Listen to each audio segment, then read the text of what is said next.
이름을 알리는 것. 이름을 알리는 것. 그래서 여기서 중요한 건 이제 아이디어는 세 가지인데, 아니 뽑아 먹을 건 세 가지인데, 일단 당연히 이 얘기는 내가 사실 많이 했어. 문학이랑 외적 증거가 나오면 이건 대응시키는 거거든요.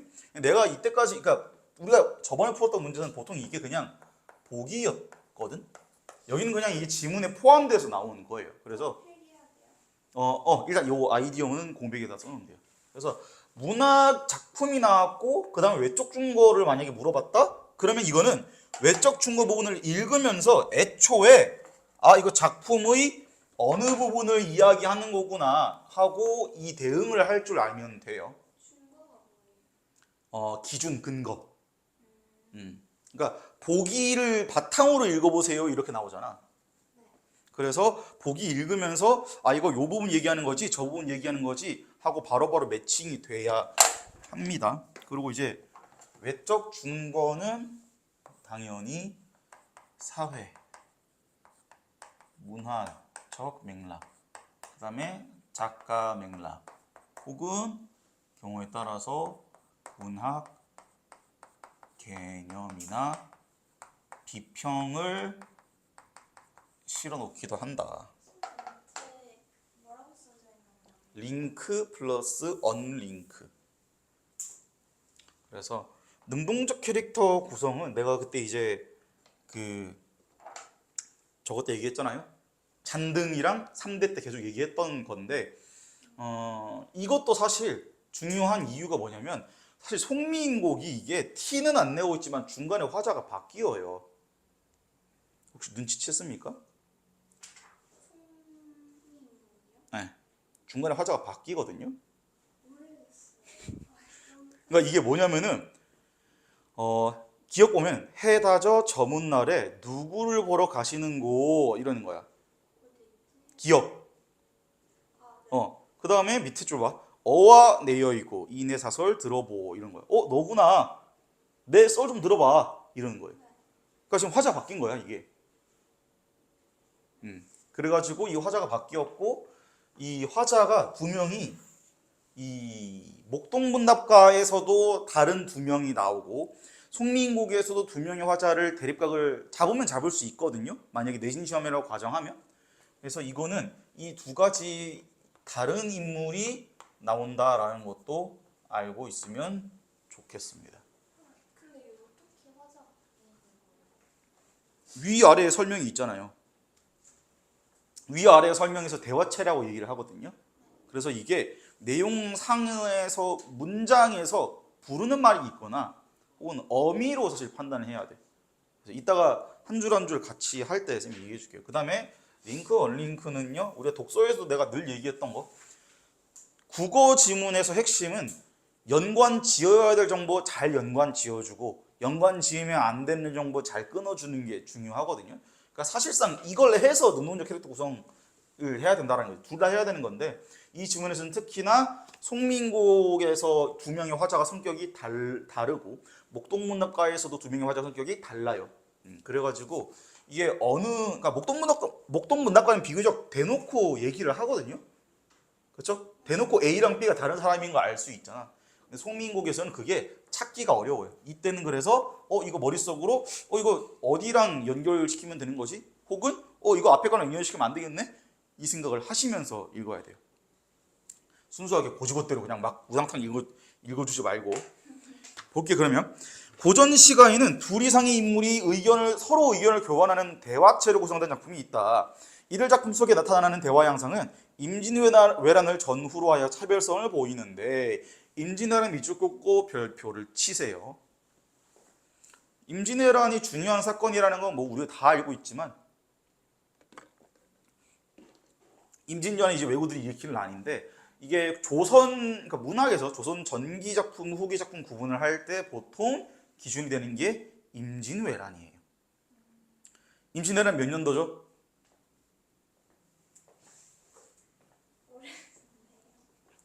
1592년입니다. 이 쌤이 어릴 때 이 서경석이라는 연예인 이 TV에 나왔었거든요. 그 에듀윌 광고 모델이에요. 그거 있잖아. 뭐 공인중개 뭐지? 공인중개사 합격은 그거야. 여자예요? 아 남자예요. 근데 그분이 근데 그 사람이 되게 서울대랑 육사를 졸업했나 그럴 거야 아마. 굉장히 똑똑하고 연예인 최초로 막 그 한국사 시험인가 그거 막 100점 맞고 이랬던 사람이거든요. 그 사람이 옛날에 이 쌤이 어릴 때 TV에 나와서 뭐라 그랬냐면은 자기가 임진왜란을 외울 때 연도 외울 때 1592 있을 때가 아니다. 그거 들어본 해서 1592라고 외웠다라고 했거든요. 그래서 나는 그걸 굉장히 오래 전에 중학교 때니까 지금으로부터 한 50년 전이죠. 그래서 그때 내가 들었지만 아직도 기억을 하고 있다. 그래서 그렇게 기억하고 계시면 됩니다. 그게 아마 임진왜란이 그거 100년 후가 아마 신대륙 발견인가 그럴 거예요. 콜럼버스. 200년 후인가 100년 후 모르겠다. 100년 후인 것 같은데. 어쨌든 그래서 차별성을 보이는데 아래 작품들은 그 차별성을 확인할 수 있는 사례에 해당한다. 이게 봐. 차별성을 확인할 수 있는 사례에 해당한다고 되어 있죠. 그러면 여기서 두 지문을 붙여놓은 이유는 뭐야? 아니 그게 아니고 가랑 나를 붙여놓은 거. 그 이유가 뭐예요? 그치 그거예요. 그치 여기서 되게 중요한 게 있는데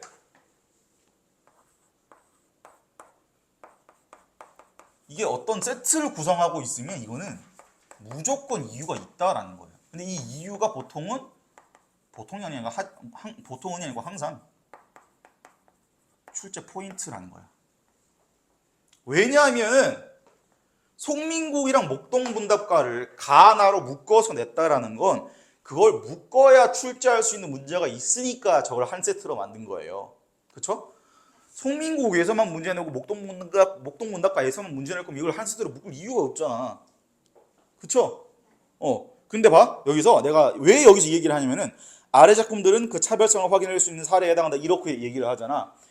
이런 설명이 없더라도 그냥 내신이든 수능이든 간에 묶여있는 세트가 있으면 읽으면서 애초에 이거 왜 묶어놨지? 이렇게 읽으면 사실상 문제 하나 꽁으로 먹고 시작하는 거예요. 아시겠죠? 그래가지고 이거 세트로 구성되어 있으면 이걸 왜 세트로 구성했을까? 주제가 비슷한가? 아니면 주제가 상반되나? 아니면 뭐 표현이 비슷한가? 아니면 상반되나? 표현이? 이런 식으로 분명히 이유가 있을 거예요. 아시겠죠?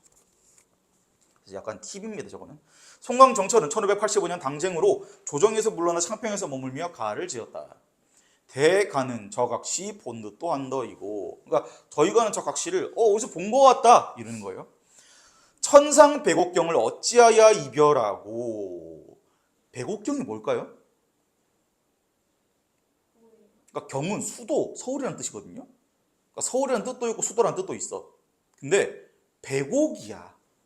백옥이 뭘까? 그것도 맞아요. 옥이 뭐야? 옥.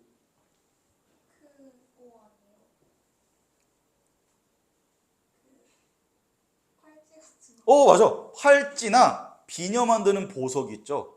그게 옥이에요. 그러니까 이제 보석으로 만들어진 도시, 수도 이런 거예요. 그러면 어디겠어요? 그러니까 이게 의미는 여러 가지로 해석될 수 있는데, 그러니까 여기서는 당연히 내가 그리워하는 그 사람이 있는 곳인 거야. 근데 뭐 옥황상제가 있는 곳으로 이해될 수도 있고 임금이 있는 곳으로 이해될 수도 있어요. 근데 여기서는 이 작가의 맥락을 고려하면은 당연히 한양을 얘기하는 거겠죠. 백옥경은.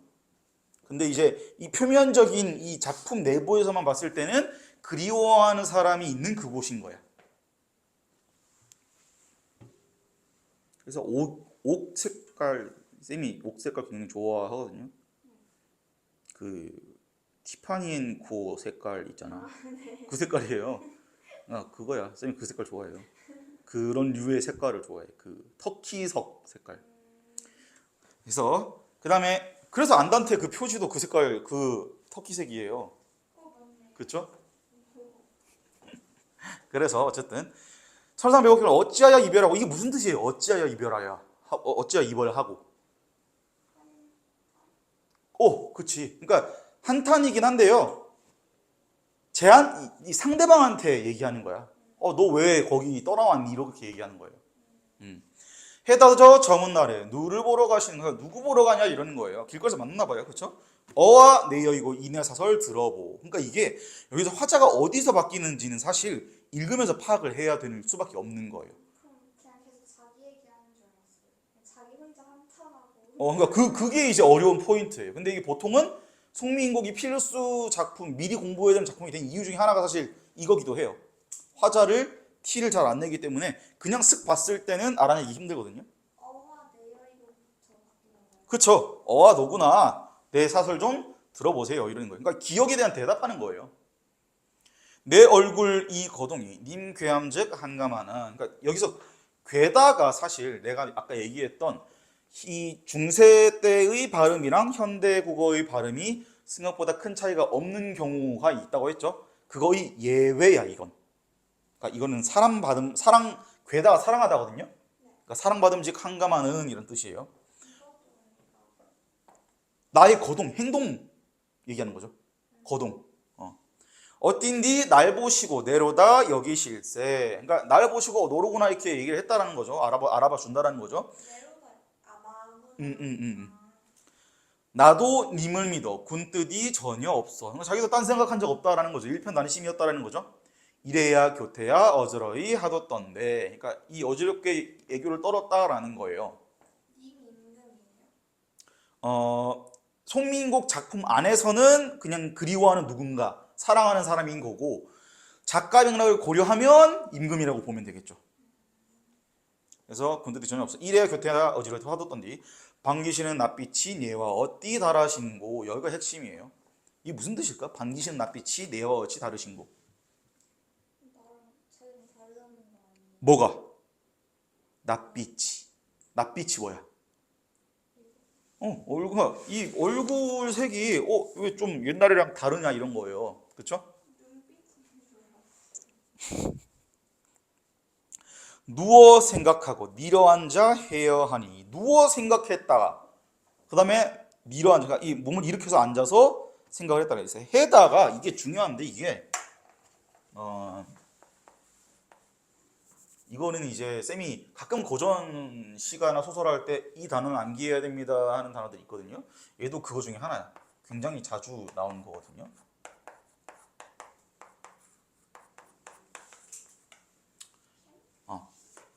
생각하다라는 의미라고 생각하면 돼요. 그 별 해는 밤. 그 해다. 해가 아니에요? 그러니까 그게 변한 거죠.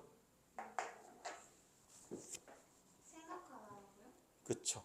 그러니까 야, 너 왜 이렇게 남의 마음을 못 헤아려 주니? 이런 식으로 쓰는 거야. 내 몸에 지은 죄, 매가티 쌓여시니. 자, 봐봐. 잠깐만. 뭘 생각한 거야? 누워 생각하고 헤아려봐도 뭘 생각하고 뭘 헤아린 거야? 왜 나랑 다른지? 그치. 왜 낯빛이 달라졌나 이거예요. 옛날과 낯빛이 왜 달라졌냐 이거예요. 얘와 어찌야 옛날. 그치. 자기 말하는 게 아니라 얘. 그치. 예전과 어떻게 달라졌냐 이러는 거예요. 어떻게 사랑이 변하니? 그래서 내 몸에 지은 죄 외가티 쌓여시니. 자, 이게 무슨 뜻일까요? 외가티 쌓여시니까 외는 아까 산이라는 거 설명했고 뭐가 산처럼 쌓여있다는 거야? 내 몸이 지은. 그치. 내가 지은 죄가 쌓여있다. 그러니까 이게 뭐예요? 자책하는 거야.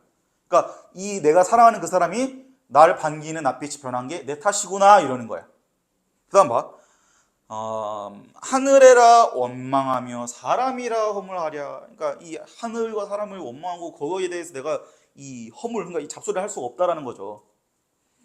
그 다음에 서로 풀켜해니. 이거야. 이것도 여기 나오는 해다예요.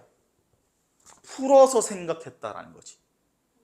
풀어서 헤아려 보니까 조물의 탓이로다. 이게 조금 더 풀어 생각해 보니까 운명이다. 이 조물주가 이렇게 만들어 놨구나라고 생각을 하는 거예요. 그러니까 지금 중요한 거는 여기서 이제 내가 링크와 언링크가 중요하다고 했는데 주제는 같아. 하고 있는 얘기는 같은데 방식이 달라지는 거예요. 그렇죠? 이게 지금 왜 나를 예전처럼 안 반겨줄까? 라는 생각인데 처음에는 내 죄다라고 하고 그럼 밑에는 조물주의 탓이야 이렇게 얘기하는 거예요. 그러니까 같은 주제지만 다른 점이 분명히 있는 거야. 이런 걸 조심해야 돼요. 그냥 그냥 대충 비슷한 얘기다 이렇게 뭉개서 읽으면 안 됩니다. 중략 나오고 어와 어사로다. 이님이 어딜 간고. 그러니까 내가 사랑하는 그 사람이 어디 갔나 이러는 거예요. 결에 니러한 자 창을 열고 바라보니. 창을 열고 바라봤대요. 여기 결의 이거는 잠결이야. 잠결에 일어앉아서 창을 열고 바라보니. 그러니까 창을 열고 바라봤다라는 거예요. 그래서 고전 시가에서 참고로 창은 당연히 창문 생각하면 되는데 되게 중요하게 여겨져요. 그러니까 이게 뭐 소통의 창구라고 생각될 때도 있고 아니면 내가 그리워하는 그 사람을 볼 수 있는 곳이라고 해석될 때도 있거든요. 창이 생각보다 좀 자주 나옵니다. 어쨌든 여기 이 부분이 이 쌤이 좋아하는 부분이 좀 멋있다고 개인적으로 생각하는데 어여쁜 그림제 날 좇을 뿐이로다. 이게 무슨 뜻일까요? 날 쫓을 날 쫓아온다 이 이야기예요. 그림데? 그림자가 뭘까요? 그림자예요. 어여쁜이 이쁜 그냥. 그러니까 우리는 지금 이쁜으로 쓰거든요. 여기서는 가엾은이야. 불쌍한이에요. 얘도 써놓으세요. 얘 자주 나옵니다. 그러니까 이게 창을 열고 바라보니까 그림자가 날 쫓아올 뿐이구나 이거밖에 이 소리예요. 이게 뭔 소리냐면은 그러니까 내 옆에 있는 것은 그림자밖에 없구나. 날 쫓아오는 건 그림자밖에 없구나. 이렇게 얘기하는 거예요. 그러면 봐. 여기서는 무슨 얘기하는가? 외로움을 이야기하는 거예요. 그렇죠?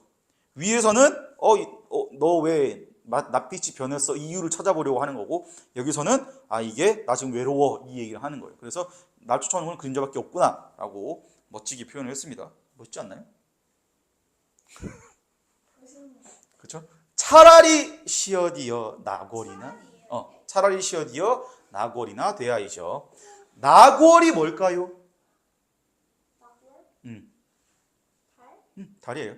차라리 내가 죽어서 달이 돼가지고 님 계신 창 안에 번듯이 비추리라. 그러니까 내가 차라리 달이 돼서 달빛이 돼서 그냥 비추겠다 이러는 거예요. 그렇죠? 그러니까 이 멋짐을 느끼고 있다라는 게 잘 읽고 있다라는 거야. 그러니까 여기 봐, 니은 봐. 여기서 화자가 바뀐 거야. 각신님 이러잖아 지금, 그렇죠? 여자예요? 그러니까 부르는 거야. 각신님 이러면서 그 얘기 듣고 있던 애가. 각신님, 다리야 카니와 구준비나 대주서. 그러니까 다른 무슨 다리야, 다른커녕 할 때 그런 의미로 생각하시네요. 다른커녕 구준비나 되세요라고 하는 거예요. 비가 되라는 거예요. 그러니까 비가 돼서 적셔라 혹은 뭐 괴롭혀라 뭐 이런 의미로 볼 수도 있겠죠. 그래서 봐, 여기서 지금 어떻게 다른 거예요? 이거 세트 구성 썼죠? 지웁니다. 그래서 이게 지금 봐, 두 화자가 어떻게 다르냐면은 송민국에서 이 이야기를 중점으로 이끌어 나가는 화자는 마지막에서 굉장히 소극적으로 대처해요. 그렇죠? 달빛이 돼서 그냥 내가 창을 비추기만 할래 라고 하는 거고 이 얘기를 듣고 있던 애는 비가 되라고 하니까 상대적으로 적극적 태도를 취하고 있는 거죠. 그래서 여기는 이 수능 모고 지문이니까 그 화자의 성격까지 이야기하진 않았고 대화체이다. 그리고 이게 닫힌 대화체다까지만 이야기했지만 내신에서는 이 부분은 그냥 거의 그냥 무조건 출제된다고 봐야 돼. 송민국이 만약에 시험 범위라면. 그래서 그다음 밑에 가는 작품 전체가 두 인물의 대화로 구성되어 있다고 볼 수 있다. 이들의 대화는 서로 대등한 비중으로 이루어지지 않고 한 인물의 사설이 작품의 대부분을 차지하며 대화를 주도한다. 그러니까 이게 내가 아까 여기서 대응을 요구했던 거예요. 읽으면서 어디 얘기하는 거구나 이 생각이 들었어야 돼요. 너는 안 돼. 이번엔 안 됐지만 다음엔 합시다. 아시겠죠? 다른 한 인물은 질문을 통해 상대방의 사설을 이끌어내거나 상대방의 사설에 의견을 덧붙여 첨언을 하는 듯 보조적 역할만을 담당한다. 그러니까 이 적극적인 친구, 이 친구가 첨언, 달 말고 구준비 되세요. 첨언하는 거고 그리고 누구 보러 가십니까? 질문 이렇게 해서 이 물꼬를 틀어주는 거죠. 이러한 대화체의 경우 주도적 인물의 사설은 작자의식을 드러내고 보조적 인물의 사설은 작자의식을 강조하는 기능을 한다. 그래서 작품의 대화는 어느 정도 통합된 주제로 나타내는데 이러한 대화체를 닫힌 대화체라고 한다. 자, 그럼 이제 중요한 거 닫힌 대화체는 이 꼴 뭐야? 그렇지. 통합된 주제가 핵심이야 사실. 왜냐면 봐. 닫힌 대화체 어쩌고는 이건 너 여기서 처음 본 용어죠. 그러니까 이게 습관적으로 그냥 돼야 되는 거야. 독서에서 마찬가지인데 이런 용어가 나오면은 절대로 그냥 용어만 던져주지 않고 이거 설명을 꼭 해주거든요. 그러면 앞에 한번 쓱 보는 거야, 습관적으로. 이게 뭐지? 이게 뭔 소리예요? 통합적인, 그러니까 대화체긴 한데 통합된 주제로 진행되는 거 얘기하는 거네. 그렇죠? 그러니까 이런 식으로 딱 머릿속에 안착시켜 놓는 거야. 그냥 닫힌 대화체라고 머릿속에 그냥 밀어 넣어 놓으면은 나중에 머릿속에 떠다니다가 문제 풀 때쯤 사라지는 거야. 아시겠죠? 그런 거 조심하시면 되고. 그 다음에 가해에서 작자는 정치적 반대 세력에 의해 임금이 있는 조정을 떠난 상황에서 자신의 태도와 정서를 닫힌 대화체를 통해 드러내고 있다. 위에서 얘기했지만 송광정철은 85년에 1585년에 당쟁으로 조정에서 물러났다고 돼 있잖아. 당쟁이 뭡니까? 당쟁. 저 위에 가 위에 우리 맨 처음 읽었던 부분이야. 당쟁. 지금 당쟁 공부해. 이거죠? 뭐야? 위에 세 번째 줄. 후반부. 위에 세 번째 줄 후반부. 아니 맨 위에. 가 위에.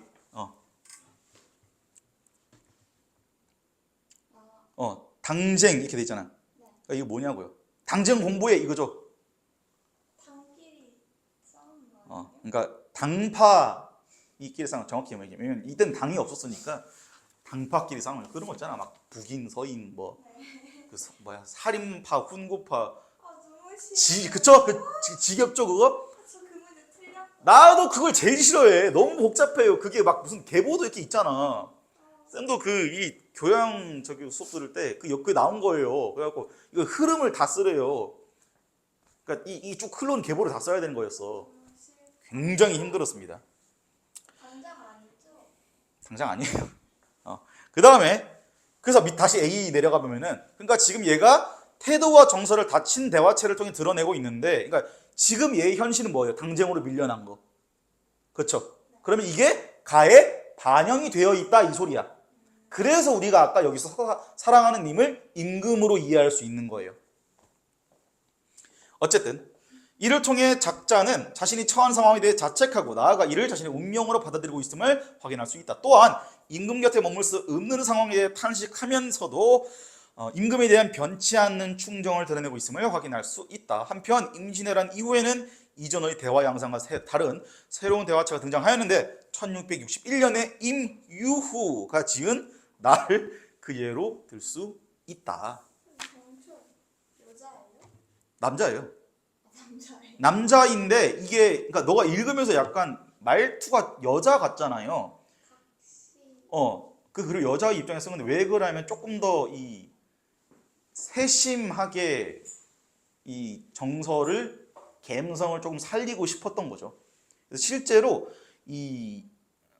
요즘은 여성적 문체라는 말을 안 쓰긴 해요. 부드러운 문체 뭐 이렇게 얘기를 하긴 하는데 이해를 그냥 돕기 위해서 여성적 문체를 쓰는 작품들이 생각보다 많아요.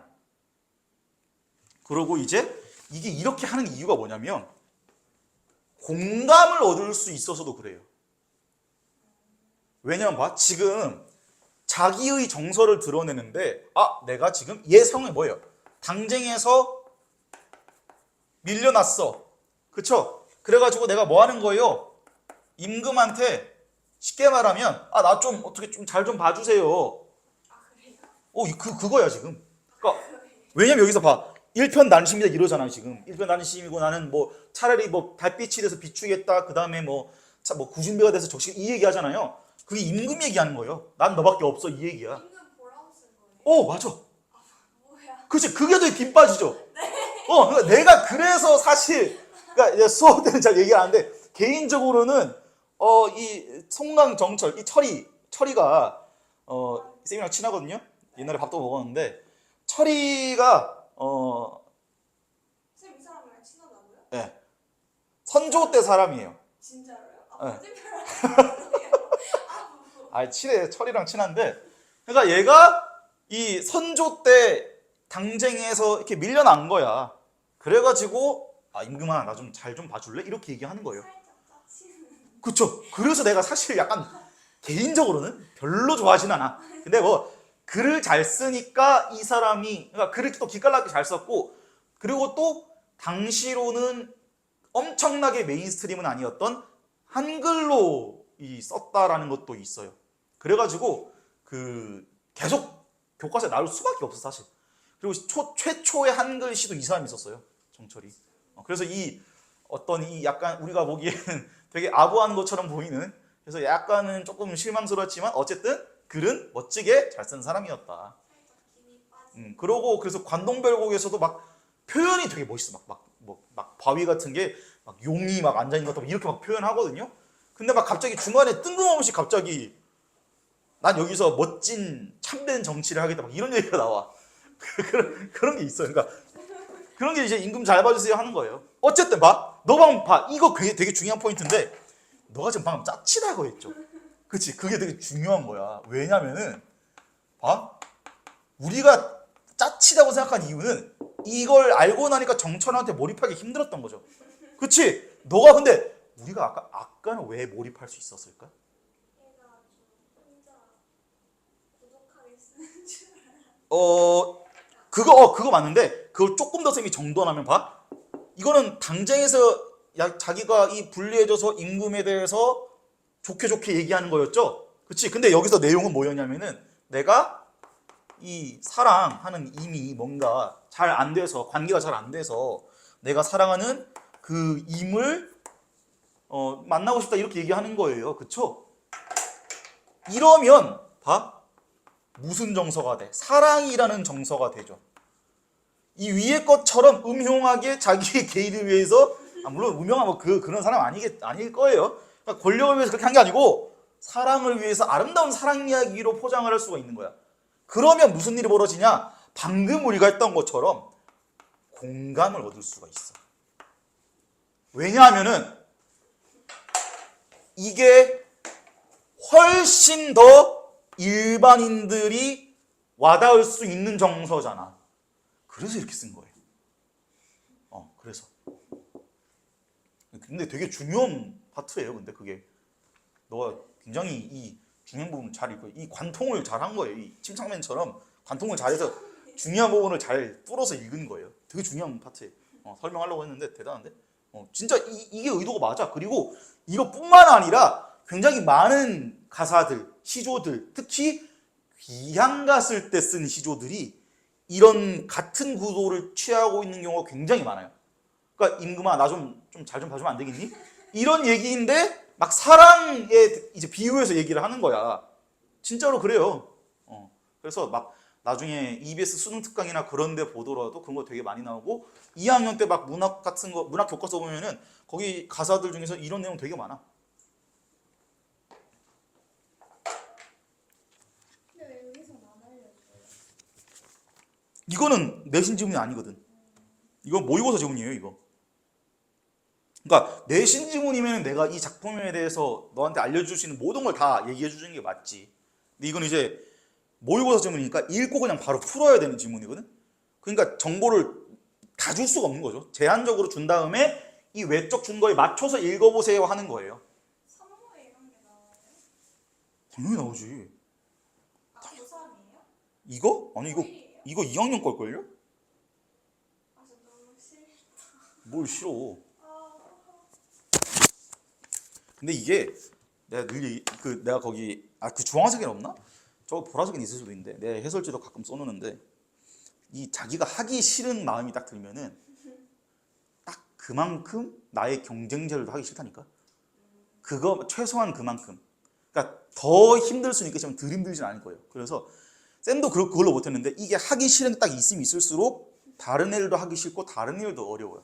이 약물고 딱 해내면 그게 이제 어렵고 고통스러운 만큼 딱 정확히 그만큼 내가 남들보다 더 유리해지는 거예요. 아시겠죠? 실제로 고전시가 같은 경우는 어려운 게 문제가 아니에요. 낯선 게 문제야. 그러니까 어려움과 낯선은 다른 거거든. 지금 이 스토리가 어려워요, 이게? 아니잖아. 그쵸? 표현이 낯설어서 어려운 거야. 이 말인 즉슨 시간 조금 투자해서 각 잡고 딱 이 필수 시가들 딱 닦아내면은 생각보다 금방금방 읽힌다라는 거예요. 그럼 목동 문답가 봅시다. 녹양방초 안에 소먹이는 아니다. 녹양방초가 뭐지? 우리 그때 상춘곡 할 때 했는데 위에다 쓰시면 됩니다. 녹양이 푸른 버들이고요. 방초는 꽃같이 생긴 풀을 이야기하는 거야.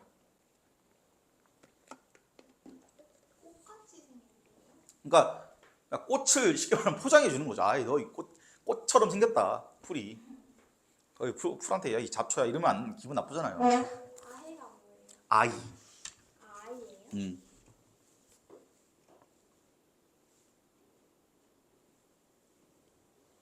그러니까 얘들아 이런 거죠. 인간이 영락을 안 한다, 뭘 안 한다. 인간 영락이 뭐예요? 인간 생활이 영화롭고 즐거운. 그렇죠. 그러니까 이 인간 생에서 영예로운 것 그리고 즐거움을 너네 아느냐 모르느냐 이러는 거야. 인생 100년이 풀끝에 이슬이라. 그러니까 풀끝에 이슬이 있으면 굉장히 불안불안하겠죠. 36,000일을 다 살아도 촉촉거든. 그러니까 이 36,000일을 다 살아도 초라하다라는 거예요. 36,000일, 그러니까 100년이겠죠. 그러니까 만약에 100년을 살아도 초라하다라는 거지.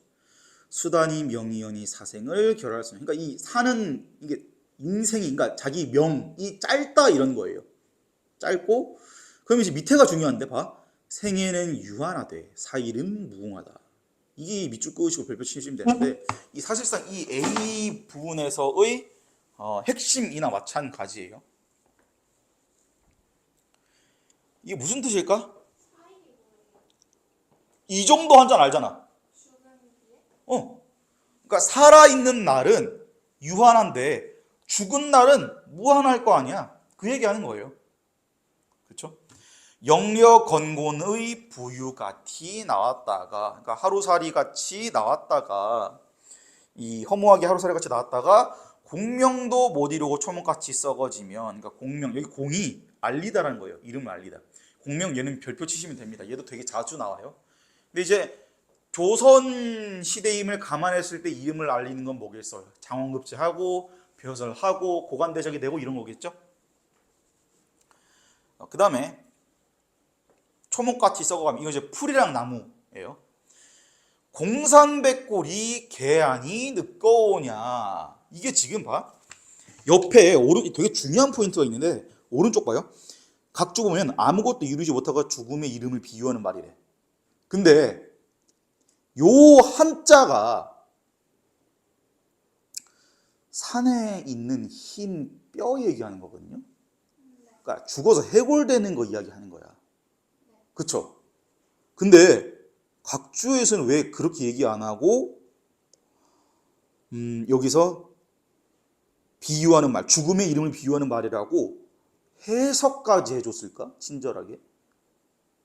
고전 시가에서는 애초에 니네한테 원하는 게 해독을 원하는 게 아니야. 그러니까 흐름을 읽어서 내용을 파악하기 원하는 거예요. 만약에 현대시였으면 이런 각주 있을 때 여기서 공산백골 단어의 뜻만 알려주지 않았을까? 근데 여기서는 아예 해석을 해주고 있잖아. 각주가 원래 달려있는 거예요? 원래 시험지도 있는 거야. 그쵸? 그러니까 이게 애초에 요구하는 게 다른 거예요. 아시겠죠? 그래서 그러니까 이런 게 근거인 거야. 쌤이 고전시가 읽을 때 이제 이 너네한테 해독을 요구하는 게 아니다라고 얘기를 하는 게 그냥 내가 그냥 내 생각, 내 피셜로 떠드는 게 아니고 근거 있는 얘기를 하는 거예요. 아시겠죠? 어쨌든 중략 입신양명을 햄받기 더디어두고 입신양명이 뭐겠어요? 그러니까 이게 이제 뭐 몸을 똑바로 하고 수양을 한다 이런 뜻인데 이것도 이제 그냥 단어 뜻이 그런 거고 이게 뭐에 비유하는 거냐면은 쉽게 말하면 이 성공하는 것 얘기하는 거예요. 사회적으로. 근데 햄 밖에 더디어두고 이 햄이 뭐야? 스팸 얘기하는 거죠. 네? 이것도 그거였죠? 맞아. 그러니까 이걸 왜 생각하지 않느냐 이러는 거야. 밖에. 바깥에. 내 생각 밖에? 그치. 그걸 왜 햄 밖에 던져두고 생각 안 한다는 거. 그치. 왜 생각 안 하고 있냐 이러는 거예요. 목동한테. 연교초야에 소치기만 하나 산다. 연교초야가 뭐예요? 시골 들판이죠? 그러니까 거기서 왜 소치기만 하고 있냐 이러는 거예요. 그러니까 목동한테 뭐 하는 거야 지금? 그렇죠. 타이르고 있는 거죠. 뭐 우리의 눈으로 보면 약간 거의 꼰대질. 그렇죠. 거의 그거야. 너 뭐하냐 소치 공부나 하고 이 대학 가가지고 입시양명 해야지. 그거 똑같죠 지금. 그렇죠? 그거예요. 네, 여기서 얘기하는 입신양명이랑 이제 내가 늘 얘기하는 우리가 공부해야 하는 이유는 달라요. 내가 얘기하잖아. 우리가 공부를 해야 되는 이유는 일단 행복하기 위해서고요. 행복하려면은 자기가 하고 싶은 일을 다 할 수 있어야 되는데 자기가 하고 싶은 일을 할 수 있는 기회를 내가 생각하기엔 얻을 때 가장 가성비가 좋은 게 그나마 공부라고 생각을 해요. 나는. 그래서 쌤이 이 되게 이 강사 이걸 하는 걸 좋아하는 이유가 가끔은 내가 이제 강사로서 수업을 하지만 어떤 부분에서는 너네한테 배울 때도 있거든 내가. 근데 이제 그 지금 예비 고1반에 야구 선수를 하다가 이걸 접고 이제 공부로 튼 애가 있어요. 얘는 근데 되게 잘하던 애야. 그러니까 운동인데 그러니까 되게 엘리트였대요 자기가. 굉장히 잘하던 애인데 얘가 이제 부상으로 이제 접게 됐어요. 그래서 내가 상담할 때 너 속상했겠다 이 얘기를 하니까 아니래. 오히려 후련하다는 거야. 그래서 왜냐면 근데 내가 생각하기에는 운동선수로서 자기가 나름 좋은 평가를 받고 있었으면은 그걸 계속하고 싶었을 것 같은데 후련하다고 하는 거야. 그래서 물어봤어요. 걔가 정말 내가 애들한테 늘 하던 얘기를 걔가 자기 학생 입에서 나왔는데 노력해서 이 보상을 기대할 수 있는 거는 공부밖에 없다라는 거예요. 왜냐면은 운동 같은 경우에는 예를 들면 좋은 팀도 만나야 되고 좋은 코치도 만나야 되고 좋은 스카우터를 만나야 되고 이런 운이 작용한 게 너무 많다라는 거지. 그래서 걔는 오히려 약간 걔도 운동을 하면서 신경을 쓰곤 있었나 봐. 공부에 대해서. 그래서 아예 자기는 이거를 오히려 부상을 당해버리니까 오히려 후련하고 공부를 할 때 이게 오히려 그러니까 자기만 잘하면 되니까 오히려 저 후련하다 이 얘기를 했거든요. 그래서 진짜 너무 중요한 말이에요 그게.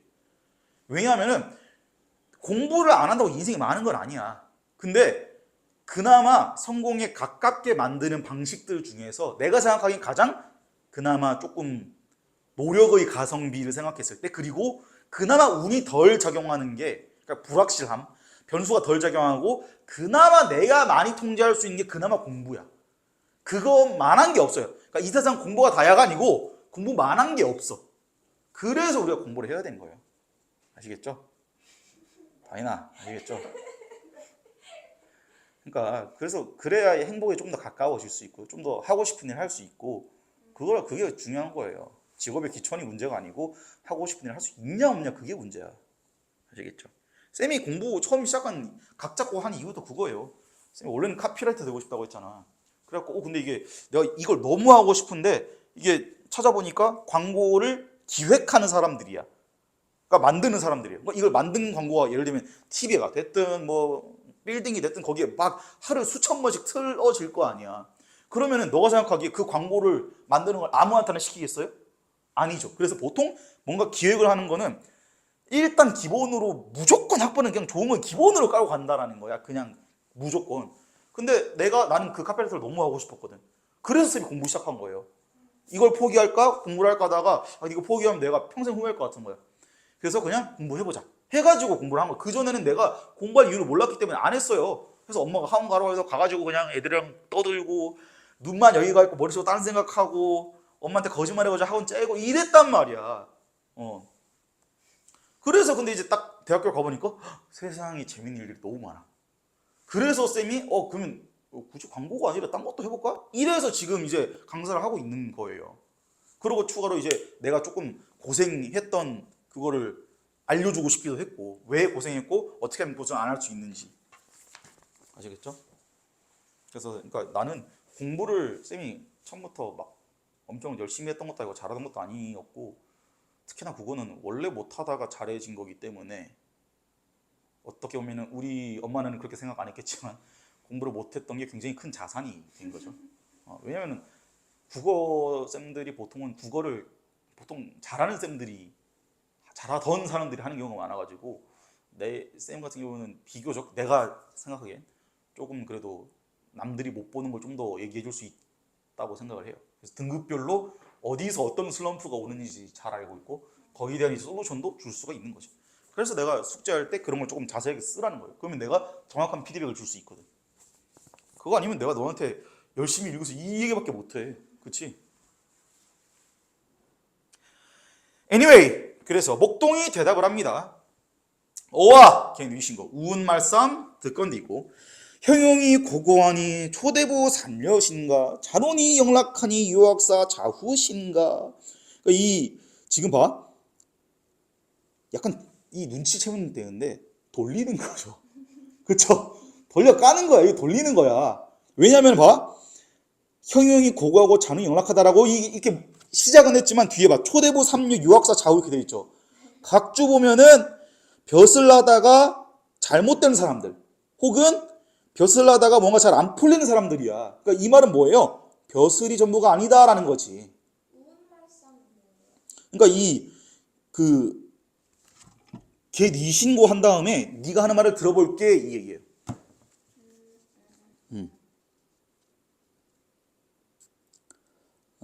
그 다음에 잠혼이 뭐예요? 자문? 잠혼. 잔혼? 네. 그러니까 보이는 혼 뭐 이런 거겠죠? 혼 맞아.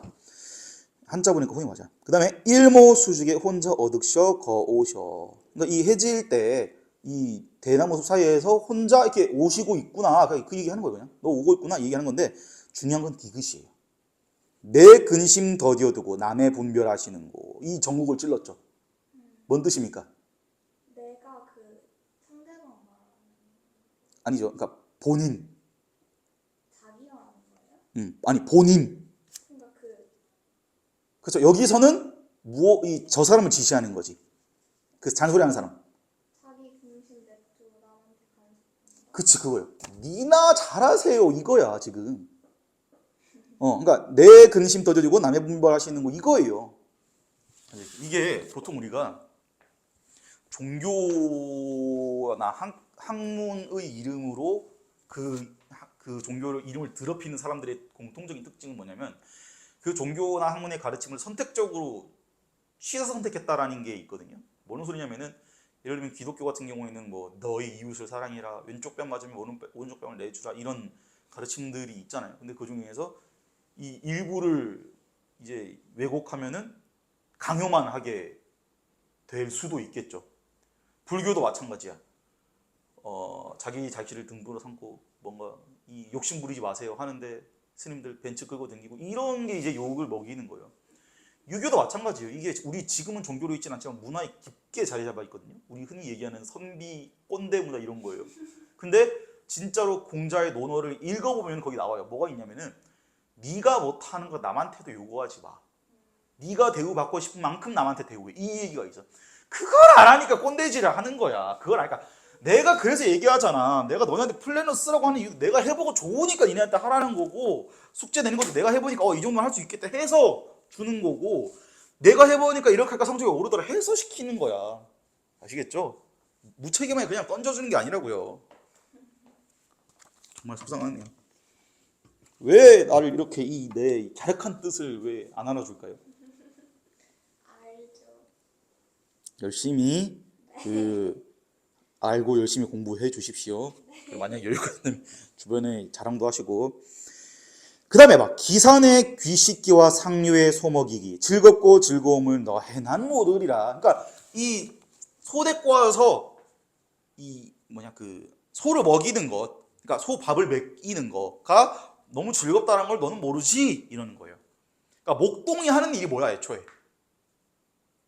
소 끌고 관리하는 거. 목동이 애초에 목장에 있는 애라는 뜻이에요. 동이 아이동자야. 그래서 이게 농장인데 그러면 농장일이 되게 고될 거 아니에요. 그럼 막 뭐 헛간도 청소도 해야 되고 똥도 치워야 되고 이렇게 그럼 애한테 그걸 힘든 걸 시킬 거예요? 그럼 안 되죠. 그나마 쉬운 걸 시키겠죠? 그러면은 얘네들은 소 끌고 가서 저기 산 같은 데 가가지고 풀 먹이고 다시 돌아오는 거야. 그리고 소 이렇게 나가지 않도록 이렇게 몰고 그 보도콜리고 하는 거 있잖아요. 양몰이 양치기 하는 것처럼 이것도 소 치는 거야. 아시겠죠? 즐겁고 즐거움을 너희는 모르라. 내 노래 한 곡절을 불러든 들어보소. 장안을 돌아보니 풍진이 아득하다. 여기 되게 중요한데요. 실제로 단어도 내용도 중요한데 여기 있는 단어들도 다른 작품에 많이 나와요. 장안이 뭘까? 장안. 장안은요. 우리가 뭐 역사적으로 보면은 중국 그 한나라인가? 쌤이 삼국지 안 봐서 모르겠네. 거기 이제 수도를 이야기하는 건데요. 너 그 얘기 들어보지 않았습니까? 장안의 화제다. 그 장안이 이 장안이야. 비유적으로 쓰일 때도 있어요. 사람이 많은 곳 혹은 이 유명한 곳이라는 뜻으로 쓸 때도 있거든요. 그러면 이 사람이 많은 곳을 돌아보니까 풍진이 아득하다는 거야. 상춘곡에서 홍진 설명했죠 내가. 홍진이요? 홍진 붉은 먼지였어요. 그게 상추곡이 뭐지? 그 홍진에 묻힌 묻네 이내생이 어떠한고 옛사람 풍기는 미치할까 못 미치할까 그거 어웨이크에서 했던 거. 거기 홍진 나오잖아. 그게 뭐라 했어요 내가? 붉은 머리. 붉은 먼지인데 그게 뭘 의미하는 거라 했어? 뭘 상징하는 거라 했어? 홍진을 뭐라고 하지? 홍진은요 먼지인데요 그 속세의 먼지를 의미하는 거야. 왜냐하면은 조선시대니까 그때 이제 아스팔트 시멘트로 포장 잘 되어 있는 게 아니잖아요. 사람 많이 돌아다니면 흙먼지가 일어나겠죠. 그래서 속세를 약간 부정적인 뉘앙스로 얘기할 때 홍진 이렇게 얘기하는 거예요. 붉은 먼지 먼지가 일어났다라고. 그래서 아니야.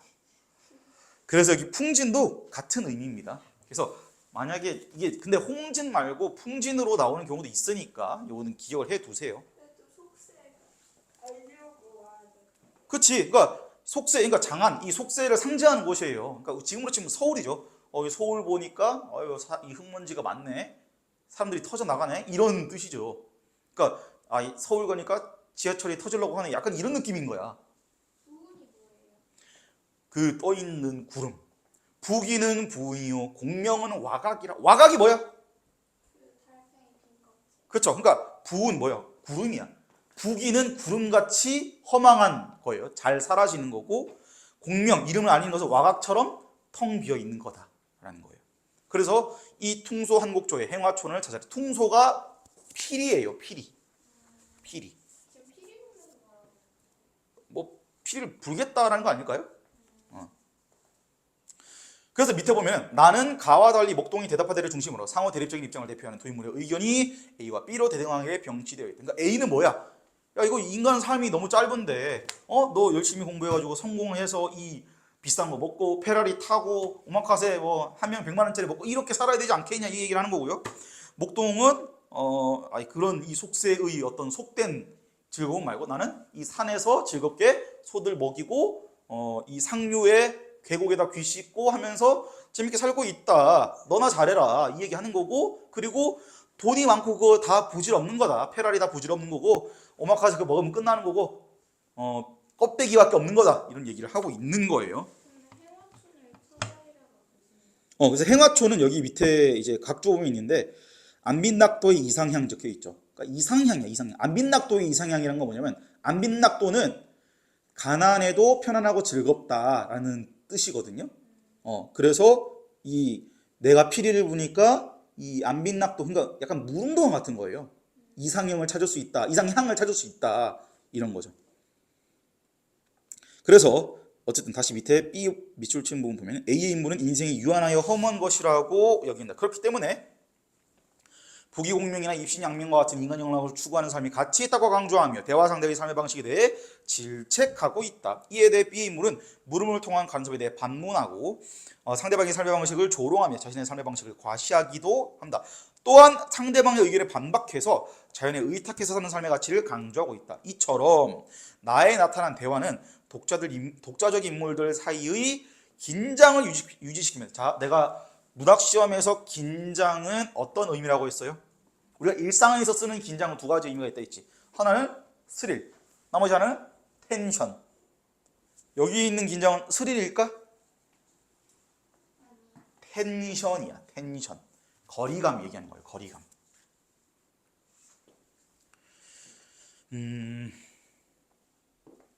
유지시키며 서로의 주장을 대등한 비중으로 대립시킨다. 그래서 작자의식이 어느 한쪽으로 치우쳐 드러나지 않는데 이러한 대화체를 열린 대화체라고 한다. 그러면은 여기서 이거 한 번 더 하면 되는 거예요. 여기 했던 것처럼 열린 대화체는 작자의식이 한쪽으로 치우쳐 드러나지 않는 것, 그리고 주장이 대등한 비중으로 대립되는 거 얘기하는 거구나.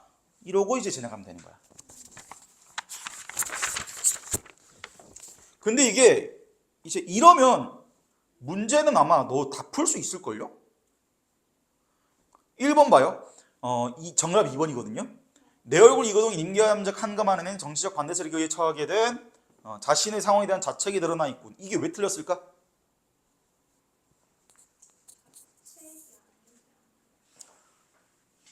그러면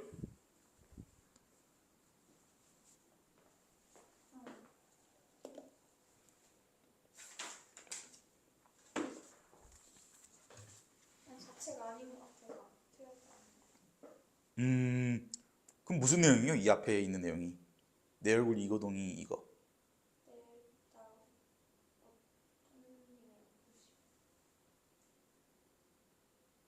내 얼굴 이거동이 임계암적 한감하네. 임계암적이 뭐라 했어요 내가? 그렇죠. 그러니까 내 얼굴의 행동이 사랑 받을 만한데라는 거죠. 그러니까 아예 딴 소리 하는 거야. 아예 자책에 대한 얘기가 아니에요. 그럼 봐. 자책이 이 시에서 드러나긴 했어.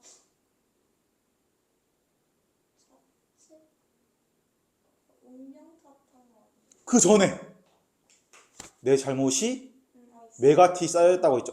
그러니까 있긴 있는 거야. 근데 그 부분을 잘못 짚은 거죠. 근데 2번은 아까 설명드렸어요. 그래서 이게 반어적 표현은 당연히 아닙니다.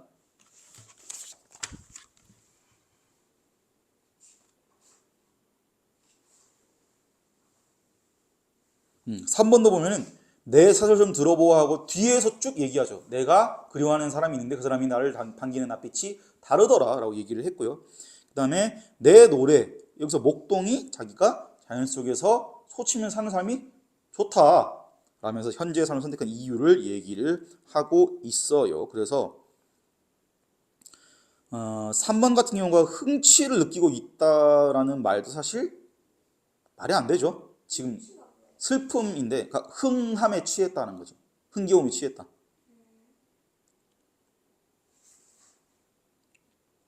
그래서 보면 1, 2, 3, 4 이거 이제 복습하실 때 선지 이걸 나눠 가지고 앞에 이건 동그라미, 이건 X 이거 다 하셔야 됩니다. 아시겠죠? 일단 여기까지 하고 10분 쉬었다가 이따가 이제 우리가 지난주에 정약용이랑 주의 갖고 범주가 어떻게 드러나는지를 봤잖아요. 이번엔 범주를 가지고 장난 좀 치고 범주라고 조금 어렵게 꼬면 어떻게 나오는지를 이따가 수업을 하겠습니다. 무슨 작품? 19쪽이요. 문학이에요? No.